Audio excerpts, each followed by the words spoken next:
오늘 우리에게 주시는 말씀은 고린도전서 9장 1절에서 12절 상반절까지 말씀입니다. 내가 자유인이 아니냐, 사도가 아니냐, 예수 우리 주를 보지 못하였느냐, 주 안에서 행한 나의 일이 너희가 아니냐, 다른 사람들에게는 내가 사도가 아닐지라도 너희에게는 사도이니 나의 사도됨을 주 안에서 인친 것이 너희라. 나를 비판하는 자들에게 변명할 것이 이것이니 우리가 먹고 마실 권리가 없겠느냐. 우리가 다른 사도들과 주의 형제들과 게바와 같이 믿음의 자매된 아내를 데리고 다닐 권리가 없겠느냐. 어찌 나와 바나바만 일하지 아니할 권리가 없겠느냐. 누가 자기 비용으로 군 복무를 하겠느냐. 누가 포도를 심고 그 열매를 먹지 않겠느냐. 누가 양떼를 기르고 그 양떼의 젖을 먹지 않겠느냐. 내가 사람의 예대로 이것을 말하느냐. 율법도 이것을 말하지 아니하느냐. 모세의 율법에 곡식을 밟아 떠는 소에게 망을 씌우지 말라 기록하였으니 하나님께서 어찌 소들을 위하여 염려하심이냐. 오로지 우리를 위하여 말씀하심이 아니냐. 과연 우리를 위하여 기록된 것이니 밭 가는 자는 소망을 가지고 갈며 곡식 떠는 자는 함께 얻을 소망을 가지고 떠는 것이라. 우리가 너희에게 신령한 것을 뿌렸은즉 너희의 육적인 것을 거두기로 과하다 하겠느냐. 다른 이들도 너희에게 이런 권리를 가졌거든 하물며 우리일까 보냐. 아멘. 우리는 종종 눈에 보이는 결과로 사람을 평가합니다. 얼마나 큰 일을 했는지, 얼마나 많은 사람들에게 인정을 받았는지, 또는 얼마나 많은 부를 축적했는지를 기준으로 사람을 판단합니다. 교회 안에서도 비슷할 때가 있습니다. 사람들은 화려한 은사와 능력은 잘 볼 수 있지만 묵묵히 헌신하는 수고는 쉽게 지나칠 때가 있습니다. 그러나 하나님께서는 세상과 다른 기준으로 사람을 평가하십니다. 오늘 본문은 하나님께서 복음의 사역자를 어떻게 바라보시는지를 보여줍니다.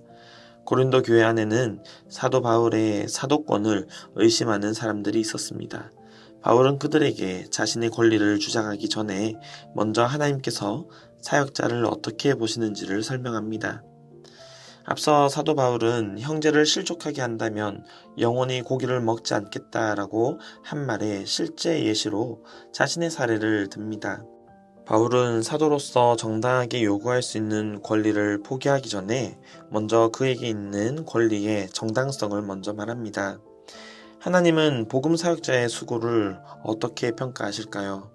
첫째로 하나님은 복음의 열매를 맺는 사역자를 인정하십니다.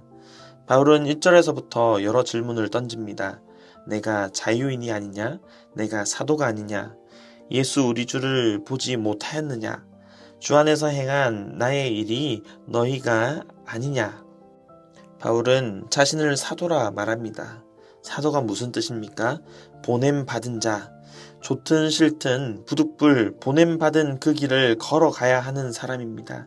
보냄받은 그 자리를 지켜야 하는 것이 바로 사도 바울이 해야 할 일입니다. 그리고 보냄받은 그 자리를 함께 해야 하는 것이 고린도 교회라 말합니다. 2절에서는 나의 사도됨을 주 안에서 인친 것이 너희다 라고 말합니다. 여기서 인이라는 말은 도장, 인장, 왕의 인장, 소유권의 표시를 의미합니다. 당시 문서에 인장이 찍혀 있으면 진짜라는 증거가 되었습니다. 바울은 학벌도 경력도 사람들의 평가도 내세우지 않고 대신 고린도 교회를 가리키며 말합니다. 너희가 바로 내가 하나님께 부름받은 사도라는 증거다. 너희가 바로 나의 증거다 라고 말합니다. 이것이 하나님의 방식입니다. 하나님은 직함보다 그가 맺은 열매를 보십니다. 세상은 사람의 외모를 보고 평가하지만 하나님은 그 사람을 통해 맺힌 열매를 보고 사람을 판단합니다. 예수님께서도 말씀하셨습니다. 그의 열매로 그들을 알리라. 복음의 열매는 결코 거짓말하지 않습니다. 생명을 살리고 교회를 세우고 사람들을 하나님께로 인도하는 열매는 하나님께서 친히 인정하시는 증거입니다. 사랑하는 성도 여러분, 우리 역시 마찬가지입니다. 하나님께서는 우리를 세상의 성공으로 평가하지 않으십니다. 얼마나 충성되게 섬겼는지, 얼마나 복음을 붙들었는지, 얼마나 하나님의 사람을 세웠는지 우리 마음의 중심을 보십니다. 우리가 교회에서 권사로, 교사로, 집사로 또는 가정에서 묵묵히 믿음을 전하는 그 수고를 하나님께서는 결코 잊지 않으십니다. 하나님께서 보내신 그 자리에서, 그 길에서 우리가 순종할 때에 하나님께서는 반드시 기억하고 하나님께서 그 일들을 갚아주시리라 믿습니다. 하나님께 인정받는 사역자에게는 어떤 대우가 따라야 할까요? 사도 바울은 곧이어 이 물음에 답합니다. 하나님은 복음 사역자에게 정당한 권리를 허락하십니다. 4절에서 사도 바울은 말합니다. 우리가 먹고 마실 권리가 없겠느냐? 5절에서 믿음의 자매된 아내를 데리고 다닐 권리가 없겠느냐? 이어서 어찌 나와 바나바만 일하지 아니할 권리가 없겠느냐라고 묻습니다. 세 구절에서 반복되는 단어가 있습니다. 바로 권리입니다. 사도 바울은 이 권리를 부끄러워하지 않습니다. 오히려 하나님께서 허락하신 정당한 권리라고 말합니다. 사역자 또한 먹고 살아야 합니다. 그가 가진 가정을 돌봐야 합니다. 복음 사역에 집중할 수 있는 환경이 있어야 합니다. 이것은 특별한 특혜가 아닙니다. 하나님께서 허락하신 정당한 권리입니다. 당시에 사도 바울 외에도 다른 여러 사도들이 이 권리를 행사하고 있었고 당연하게 여겨지고 있었습니다. 하지만 사도 바울이 먹고 마시는 바, 사도 바울에게 가정이 없는 바, 또한 사도 바울이 이 자기의 일을 하면서 사역을 하는 바 많은 사람들이 사도 바울에게 질문을 하고 있는 것이죠. 하지만 사도 바울은 여기에 대해서 자기가 옳다 또는 사도들이 옳다라고 한쪽의 편만 들어서 얘기하는 것이 아니라 하나님께서 주 안에서 일하는 사역자에게 모든 것이 가하다라는 것을 말하고 있는 것입니다. 그리고 그것이 사도들과 그 사역자들이 마땅히 받아야 할 권리라고 말합니다. 성경은 이 권리 자체를 죄로 말하지 않습니다. 하나님께서 주신 것을 감사히 누리는 일은 죄가 아닙니다. 중요한 것은 그 권리를 어떻게 사용하느냐입니다. 사랑하는 성도 여러분, 하나님께서는 우리에게도 여러 권리를 주셨습니다. 가정을 돌볼 권리, 쉼을 누릴 권리, 정당한 대우를 받을 권리, 삶의 필요를 공급받을 권리를 주셨습니다. 그러므로 하나님께서 주신 것을 감사함으로 누리는 것도 믿음의 일부입니다. 하나님은 하나님의 종들의 필요를 외면하시는 분이 아니십니다. 하나님께서는 당신의 종들의 필요를 교회 공동체를 통하여서 채우시고 도우시는 분이십니다. 그렇다면 하나님께서 이 권리를 허락하신 데에는 어떤 원리가 담겨 있겠습니까? 셋째로 하나님은 복음 사역의 수고가 합당한 열매를 누리게 하십니다. 사도 바울은 7절에서 세 가지 예를 듭니다. 누가 자기 비용으로 군 복무를 하겠으며 포도원을 만들고 그 열매를 먹지 않고 양떼를 기르고 그 젖을 먹지 않겠느냐라고 세 가지 예를 듭니다.